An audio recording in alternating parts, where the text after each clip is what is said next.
Arestado ang isang individual sa isinagawang buy-bust operation ng mga kapulisan sa Purok 3, Barangay Maltana, Lampacan, South Cotabato nito lamang Agosto 30 taong kasalukuyan. Naging matagumpay ang nasabing operasyon sa pinagsamang puwersa ng mga tauhan ng Tampakan Municipal Police Station kasama ang Regional Special Operations Group, Regional Intelligence Division, South Cotabato Police Intelligence Unit, South Cotabato Police Drug Enforcement Unit, 1st Scout Cotabato Police Mobile Force Company.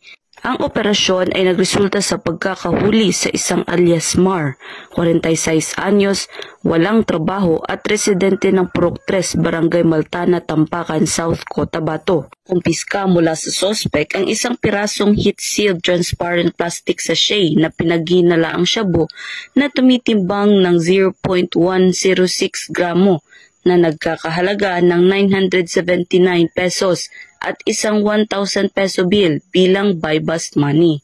Ang suspect ay maharap sa kasong paglabag sa Section 5 ng Article 2 ng Republic Act 9165 o Comprehensive Dangerous Drugs Act of 2002. Patunay lamang na ang pambansang pulisya ng Pilipinas katuwang ang ibang ahensya ng gobyerno ay patuloy sa pagsugpo sa mga iligal na gawain alinsunod sa kampanya ng Bagong Pilipinas na panatilihin ang kapayapaan at kaayusan tungo sa Bagong Pilipinas.